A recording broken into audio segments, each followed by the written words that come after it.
kubanga nze wadde ndi wa wano mbeera bize ndi Arua ndi Koboko ndi Rwenzururu ndi wa twetola Uganda yonna so twalina omutumo omulimu atusobaka ever atu representing bulungi n'ekifaananyi kyaffe akipresenting bulungi nti wadde tuli bana Uganda era tuwa bana Uganda bonna bonna ekitiibwa naye waffe naye tuwayo ekitiibwa era kitulowooza Honorable Mwanga Kivumbi omulimu agwo wagukoze bulungi nnyo. Okay.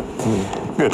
Nga tugenda mu kuwumulamu Honorable walabye nakulabye nga leader of opposition ayanjula alternative budget priorities as opposition essira batugeti balitadde nnyo kulwanyisa obulyake n'obukenuzi assuming obadde omukulembeze w'eggwanga leero how will you handle ensonga y'obulyake Mwami Museveni yasuubiza ku 86 elimination and I'm quoting what he said mu 10-point program I think eri point number 7 that they will eliminate corruption. As we speak, that has not happened. Emyaka 40 Mwami Museveni tagenda kujjayo obulyake okusookera ddala nga sina kunnyonnyola kye tujja okukola kuba tugenda mbuyinza kye tujja okukola si kye twandikoze naye kye tugenda okukola njagala omanyi obuzibu nti President Obote gye buvuddeko era ne mu constitution ya UPC yakiteekamu ba article number 7 oba kisimanyi naye nga yeewaayo kuba ekizibu kya Uganda yaki diagnosinga n'agamba ekizibu kya Uganda bwe bwavu obutamanya n'endwadde ate nga yali mutuufu era ebigambo ebyo bisatu bye baatambulirangako kulwanyisa bwavu butamanya ndwadde naye tulina omusajja mukulu omugezi ennyo bamuyita Muzeeyi Israel Mayengo olumu twali ku mukolo eyo nga omukolo gw'ekwebaza ogw'ekitiibwa Mulika n'ayogera ebigambo bino wammanga yagamba ebizibu bya Uganda byalinga bwavu butamanya na ndwadde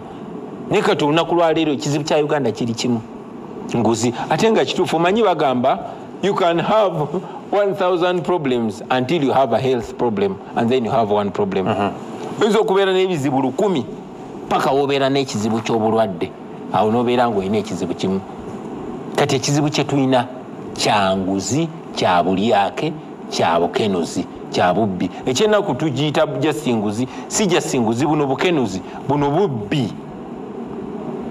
bubbi nti tebabbako bubbi bantu sente wabula bababbako ebiseera byabwe by'omu maaso bababbako obulamu bwabwe bababbako emikisa gyabwe walwaliro mu Uganda batubbako buli mwaka trillioni 10 nawulirizaako kavidiyo akamu mukyala Betty Kamya ke yakola ku TikTok ngayogera ku nguzi mukyala Betty Kamya ye kalisoliso wa gavumenti naye nakunyonnyola nti wano mu Uganda tuli mu mbeera eno si lwakuba tewali sente nedda sente weziri abaana basomera mu masomero ag'amavundu si lwakuba tewali sente malwayo tewali ddagala si lwakuba tewali sente enguudo zino tuvugira kumbi si lwakuba tewali sente abasawo abasomesa abasirikale n'abapoliisi basasulwa bubi basulwa bubi si lwakuba tewali sente naye olw'obubbi olw'obukenuzi ate obukenuzi obwo nga bukolebwa abantu abatono ennyo abantu 3.5 abantu bano ka gurupu katono aketolodde Mwami Museveni ke kawamba ensi yaffe bana abalala abatawera na 35 be bakozesebwa memuli abo abakadeyideyi memuli aboogezi memuli ababakubira omudomo etc so oluvannyuma lw'okulaga ekizibu kye tulina njagala okwanukula ekibuuzo kyo nti tuteeseteese kukola tutya okusookera ddala nze kamwa kwogera nga nze nkulembera eggwanga lino abali b'enguzi oba ababbi baba bagenda kwekaabira kuba basigenda kuttira muntu ku liiso kabeere nga muyinako oluganda basigenda kuttira muntu ku liiso era bwe tujjawo enguzi essente ezo ezibbibwa tuba tugenda zissa mu bintu bino wammanga okusooka tuba tugenda kukyusa obulamu bw'abakozi kubanga twabagamba era tukyakimiriddeko nti twagala tutumbule tusitule emisaala egy'abasirikale abapoliisi n'ab'omu prisons ba servicemen and women at least atandikirwako omusaala gwina kuba gwakakadde twagala ongeze emisaala gy'abasawo tuli mu mbeera eno kuba abasawo baffe tebasasulwa omusawo agamba asigenda agenda kuzaalisa kangende nsooke ngende nsiga ebijanjaalo byange kubanga wali esente zijja kujja oluvannyuma lwa myezi 4-5.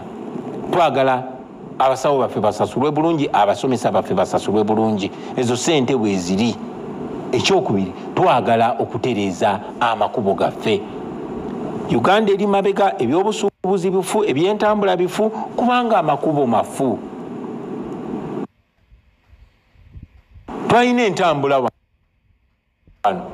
nga n'omuteeka ku gaali y'omukka mpaka Kasese gye bamwetaaga oba mpaka Gulu ebyo tebikyaliwo. Naye for now at least tutereeze road network kugambye nti nno batubbako trillioni 10. Ezo sente bw'oba ozikuŋŋaanyiza esente ze batubbako just okumala emyaka 3 tulina road network ndowooza ziri kilomita 3.5. Ezo sente zimala bumazi okutereeza enguudo zonna n'olwewammwe oba obulwako katono okutereeza luguudo lugenda ku luzzi ku sente ezo. Njagala oteberezeemu kungu ku sente ze bateekerawo ebyenzijanjaba byaffe. Wabadde waliwo conferences nyingi nnyo era amawanga nga mwe muli ne Rwanda ne Kenya agatereza ebyenzijanjaba byago. Waliwo olukuŋŋaana mu Abuja ne bakkaanya nti kaakati okutereeza ebyenzijanjaba n'abaana n'abakyala nga tebafa nga bazaala waakiri buli gavumenti eteeke ebitundu 15 ku bajeti yaayo mu byenzijanjaba. Tebakikola. So nga nva ku nsonga eyo njagala gwe okuba akafaananyi naye munnayuganda munnange trillioni 10 trillioni emu ebamu billioni 10 billioni ebamu milioni 10. So trillioni twogera ku milioni 1,000,000. Kati ezo sente singa ziteekebwa mu byenzijanjaba, ezo sente singa ziteekebwa mu malwaliro, ddwaliro ki erigenda ogenda nga terina ddagala. So ye Uganda gye twagala ate gye tugenda okutuukako. Kyenyinza okugamba kati nti tujja genda maaso okulaba nga coming out n'ekyo ekisinga obulungi. Honorable, nga president wa NUP abamu ku bammemba bo era abakulembeze abasiiwuka empisa kibiina obaoliawo ne batagondera kibiina kye kigamba mutaddewo mbeera ki egenda okussa empisa mu bantu bammwe in the future obutoyongera ku breedinga busiiwufu buno bw'obwempisa mu kibiina kyammwe? Kisinziira obusiiwufu bwa mpisa bwa kika ki. Waliwo obusiiwufu obuli rehabilitatable, waliwo butali. Waliwo bitakirizaako at all okugeza omuntu yenna akolagana ne regime ate ekuumidde abantu mbeera eno ebafudde abaddu mu nsi yaabwe. Ekyo kiina leve yakyo. Ne wabaawo okulya enguzi ne bijanga bikwatagana, ate ono yawemudde, ate ono yalwanyaganye ne munno. Njagala omanye tuli bantu abava mu nsonda ez'enjawulo ne tukwatagana ne tuleeragana. So mu mbeera eyo tulina mechanism ezikwatisa empisa ku levels ez'enjawulo. Waliwo mu ba foot soldiers, waliwo mu ba politicians n'ebirala ebifaanana bwe bityo. For example, some MPs regarded as rebel MPs. Honorable Twaha Kagabo, member wo, sometimes abogerera mafuukule. Olina mukwano gwange Jimmy Lwanga, member wo, sometimes abogerera mafuukule. Olina Honorable Betty Bwanika, olina abalala. How do you intend to treat these ones now? Well, nzijukira nti nayogerako gye buvudde ko nga tetunagenda na mu kulonda kwa 2020 timono kawefube ebimalamu amaanyi bijja kuba bingi. Waliwo abajja okutunda emyoyo gyabwe, waliwo abajja otulyamu olukwe, waliwo abajja otutunda n'ebirala. Era tuzze tubirabako, era buli kimu tudiringa nakyo nga bwe kijja. Waliwo n'abo abajja okutwegattako nga banoonya we bayitira agenda mu parliament, era nazo byo bize byerambika. Naye twebaza Katonda nti atuwadde amagezi n'obugumiikiriza okudiringa n'ensonga zino. Oyina kati boyita bamemba baffe kubanga ffe twabatwala mu parliament nga NUP, naye nga amazima amatuufu olwatuuka mu parliament batandika kusala ddiiro n'abo ate abanyigiriza bannayuganda obamanyi ne batunda emyoyo gyabwe era nzijukira nagamba ko Mwami Museveni gye buvuddeko ti Mwami Museveni abo abajja ne bakulowoozesa nti baguza struggle bakuguziza mpewo era bamuguza mpewo. So kituufu tulina bannaffe abaali bannaffe naye nga kati bakyali baffe. Kyenyinza okugamba kati nti tujja genda maaso okulaba nga coming out n'ekyo ekisinga obulungi. Okay. Honorable, nga president wa NUP abamu ku bammemba bo era abakulembeze abasiiwuka empisa kibiina boolyawo ne batagondera kibiina kye kigamba mutaddewo mbeera ki egenda okussa empisa mu bantu bammwe in the future obutoyongera ku breedinga busiiwufu buno bw'empisa mu kibiina kyammwe? Kisinziira busiiwufu bwa mpisa bwa kika ki. Waliwo obusiiwufu obuli rehabilitatable, waliwo butali. Waliwo bitakirizaako at all okugeza omuntu yenna akolagana ne regime ate ekuumidde abantu mu mbeera eno ebafudde abaddu mu nsi yaabwe. Ekyo kiina leve yaakyo. Ne wabaawo okulya enguzi ne bijanga bikwatagana, ate ono yawemudde, ate ono yalwanyaganye ne munno. Njagala omanye tuli bantu abava mu nsonda ez'enjawulo ne tukwatagana ne tuleeragana. So mu mbeera eyo tulina mechanism ezikwatisa empisa ku levels ez'enjawulo. Waliwo mu ba foot soldiers, waliwo mu ba politicians n'ebirala ebifaanana bwe bityo. Yeah. For example, some MPs regarded as rebel MPs, or Honorable Twaha Kagabo, member wo, sometimes abogerera mafukule. Olina mukwano gwange Jimmy Lwanga, member wo, sometimes abogerera mafukule. Olina Honorable Bedi Bwanika, olina abalala. How do you intend to treat these ones now? Well, nzijukira nti nayogerako gye buvudde ko nga tetunagenda na mukulonda kwa 2021 timono kawefube ebimalamu amaanyi bijja kuba bingi. Waliwo abajja okutunda emyoyo gyabwe, waliwo abajja otulyamu olukwe, waliwo abajja otutunda n'ebirala. Era tuzze tubirabako, era buli kimu tudiringa nakyo nga bwe kijja. Waliwo n'abo abajja okutwegattako nga banoonya we bayitira agenda mu parliament, era nazo byo bize byerambika.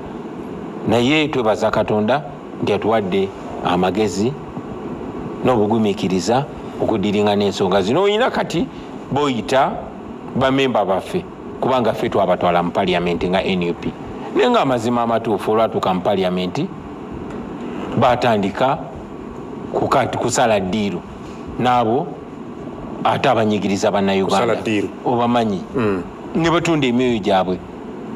Era nzijukira nagambako Mwami Museveni gye buvuddeko ti Mwami Museveni abo abajja ne bakulowoozesa nti baguza struggle bakuguziza mpewo era bamuguza mpewo. Well, awo nyine enkolagana yo nga NUP ne other political parties kudoluvuganya eri etya?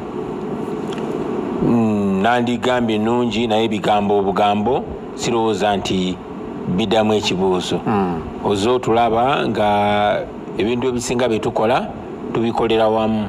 Gye buvuddeko twakyaza abakulembeze, Honorable Jim Akena akulira UPC, Honorable omuntu akulira ANT, abakulembeze bwa FDC eye Katonga n'abalala bangi. Tukwatagana ne baganda baffe era enkolagana eyo gye twagala okuzimbirako okulaba nga at least tusobola okufrontinga candidate omu. What would be your message to President Wegwanga? What would be my message to myself? Mr. Museveni, the president of this country, ali ku screen kuno ku TV kuna akulaba. What would be your message to him? I'm Museveni biraba byonna bye yes, I'm saying assuming he's on. No, my message to General Museveni is one. Take time and reflect and think about what you said initially and compare it with what you're doing. And remember that you are not the first and certainly you're not the last president of Uganda. semanyi kozi program ya Uganda Mwami Museveni mbanjagala amanye nti siye president wa Uganda asose clearly siye president wa Uganda agenda okusembayo n'ebino byakola alowooze ku kiseera bwe kigenda okubeera nga siye president ali myaka 8 n'omusobyo lowooza ku bantu abagenda okuddawo byoli mukola kati biyinza okuba gwe tebikuaffectinga naye abaana n'abazzukulu n'abantu bo bennyini boli mu kuteeka mu kati abaga pride in studying history atunyonyola nanyumya byafaayo byonna ebyemyaka 2 egiyise naye osobola otya okubanga toyize mu myaka just 5 egiyise oba 6 egya Uganda an independence osobola otya okubanga toyise nga toyina kyoyize era toyina kyeweerabidde so nze ndowooza Mwami Museveni alina okumanya ekyo ekisembayo gwongambye mu message Mwami Museveni sebo ffe tetuli bazzukulu bo ffe tuli bannayuganda abaagala eddembe lyaffe abaagala ensi yaffe abeetegeerera abaagala okubeera mu nsi tuditamininge ebiseera byaffe ebyobukadde tetwagala gutusalirewo ebiseera byaffe ebyobukadde kuba si ffe twakusalirawo ebiseera byaffe ebyobukadde obubaka bwange eri abavubuka bonna aba Uganda temwinayo nsi ndala Uganda yensi yammwe kwe mugenda okuwangalya kwe mugenda okaddiira so kiri erimmwe okusalawo Uganda kijje mwagala okaddiiramu Uganda kijje mwagala okubeeramu buli kimu kiri mu ngalo zammwe mwesanze temuli mu kiseera nga abavubuka mwe musinga obungi mwesanze nga muli mu kiseera nga buli kimu kye mwetaaga okwenunula mukiina temwetaaga kukwata mundu esimu yo esinga emundu osobola ogikozesa okugulawo obwongo bw'abantu bagamba a man who is educated is unfit to be slave singa obwongo bwamwe mubugula mujja kuva mu mbeera eno ate nga kisobokera ddala musobola okubeera mu nsi eyeyagaza musobola okubeera mu nsi nga amalwaliro gakola nga galimu amalagala musobola okubeera mu nsi nga buli kkubo lya koolaasi buli woolaga musobola okubeera mu nsi nga amateeka gakola nga bw'ofuna obuzibu ogenda ku poliisi ne uyambibwa musobola okubeera mu nsi nga bw'obeera n'akako kabeera akako musobola okubeera mu nsi nga temunyigirizibwa naye ensi temugenda gifunira ku silver platter mulina gyenyigiramu bwe mutakikola kino mujja kuba abaana bammwe bemusindisa okubeera mu mbeera eno singa bazadde baffe bakola bino byetukola ne balemerako singa tetuli mu mbeera eno singa bompitano ku TV tuli mu kudisikasinga kakati daamu eno gye bakola bwegirowoozaako kinze ngamba edaamu bandigikoze ng'etunudde eno kakati ebyobulambuzi oyagala bikole bitya nga ngamba basooke kukola bino naye kakati tuli mu kulwana kubeera bantu tetulwana kukulaakulanya nsi yaffe tulwana kubeera abantu nakubeera ddembe ly'abantu so mmwe abavubuka eyo yonna gye muli eno si nsonga ya Kyagulanyi eno si nsonga ya Ssenyonyi eno si nsonga ya Nyanzi oba Lubongoyo oba Wayiso oba Nubyandi no eno nsonga yammwe mwenna you are equally responsible bino byenjogera osobola bigamba banno ng'okuta essimu yo mukozese essimu zammwe ezo essimu ezo ziri very important ate buli bwe mulabanga babalwanyisa nga bagamba kati mujjeko TikTok mumanya mukutta awabaluma awo wennyini we mba mulemerako pressure ekola bano abantu musobola okubateeka ku pressure yeboogeza bwemu temulekeraawo musobola okukyusa ensi yammwe Nelson Mandela yatugamba sometimes it falls upon a generation to be great you can be a great generation eno ensi yammwe mugitaking over temulinda permission teweetaga permission ya muntu yenna okubeera free mubeere radical mubeere free temukkiriza kufugibwanga abasireevu eno Uganda yammwe mugiinako omugabo gwe gumu nga Museveni omugabo gwe gumu nga mutabani we temutiisibwatiisibwa katuyiteko muzimu ku comments zammwe and some of your messages ku X #NBS Barometer gyendi kati njagala kuyitayo Arnold Kasanga kyagambye Mr. Kyagulanyi welcome to NBS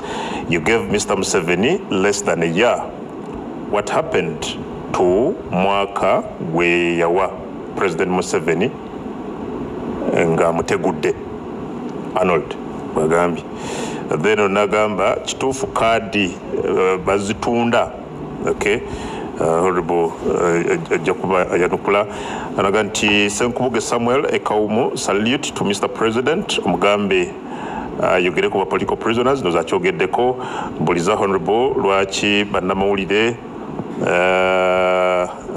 Tereza Luganda miringa kufuna bulungi nnyo kakulemye okusoma lwaki bannamawulire bakubye emigo toyagala kwogerako musajja nanyumya soma zoyagala okusoma Oluganda taluwandiise bulungi. Yes. Agwata alusomye bulungi. Okay. Oragaba, thanks for the show, Mr. Kungan, for hosting President Kyagulanyi Ssentamu. The deputy spokesperson has okay, kale bimu tujja kuba tubiverifying mugana wange nenga webale nnyo.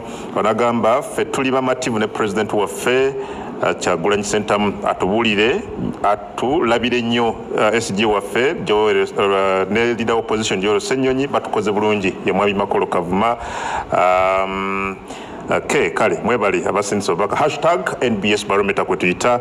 Then onagamba nti ye Faith agambye this time bagenda kukozesa nkola ya vetting okufuna abakulembeze nga bwe kyali ku mulundi guli ndoze kinakyo yekyanukudde omukulu Kawesa Daniel laganti thanks for hosting Honorable Kyagulanyi. If really NUP is fighting for unity and looking forward for why can't they call upon all the defects to talk to them and reconcile with them, because they are all saying they are on collective response. I don't know what that means.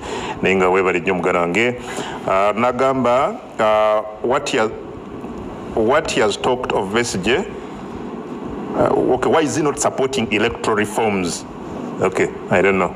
Those are Honorable Robert Kyagulanyi Ssentamu. And again, bwetweyongerayo nagambye President okay, on a quoting of yogedde wano, could we believe that you can put Uganda at its best, or you have your own ambitions of what we hear? Ye Mbuga Kampala what we ita. Then waliwo kugambye wano, and I think you need to start with this one, Honorable. I've seen it here. Gambie nti okay, maybe Chisembayo then yes, because at least byogeddeko waliwo kyenaliyo wano nga tonnabakyogerako kutya. Recently we saw tweets from the CDF Muhoozi threatening to behead you and to execute Dr. Besigye. He even challenged you to a boxing match. Did that scare you? Have you taken any steps to beef up your security? What is your view on him calling MPs clowns and refusing to attend parliamentary committee meetings? Thank you. Chana kunyo kungu nti tubadde ku programu eno saa 2 naye tetusobodde kwogera ku nsonga ze nandyagadde nnyo okwogerako. For example, nandyagadde nnyo okutaanya ku kye bagamba nti kaadi zaffe bazitunda. Well, okusooka kisanyusa kiraga nti tiketi ya NUP yatunzi. Ate tiketi yaffe okuba yetunzi kitegeeza nti abantu bakkiririza nnyo mu mulamwa gwe tukkiririzaamu.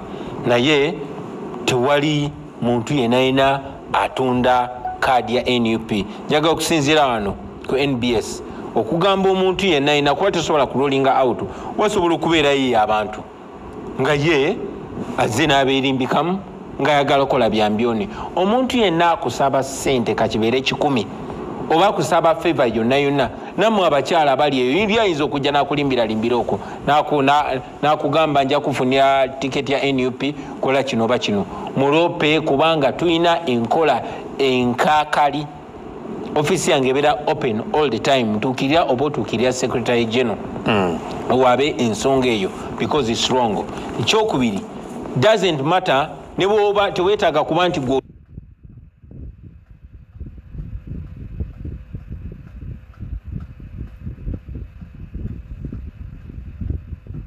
kanakana ne munne era mwenna musobola okwesimbawo tubatunulira kyenkanyi bye tugoberera mu bimanyi. So tebakulimba tewaayo ssente bwe ziti oba nze nja okuconnectinga. No, enkola yaffe eri transparent, eri open, eri clear. Ombuziza ku bya mutabani wa Museveni okusalako omutwe si gwe gusoose, si gwe gwokubiri. Amakya ga leero yagambye ffe tuli baddu, slaves. ate nga munange bwe batulaba naawe ali wano oyinza obbeewomerezaako naye nga munange naye bakulaba ng'omuddu naye nze nagamba nze siri muddu ne bannayuganda bannaffe abalala tetuli baddu era tugenda kibakonfamingira abo abantu ti tetuli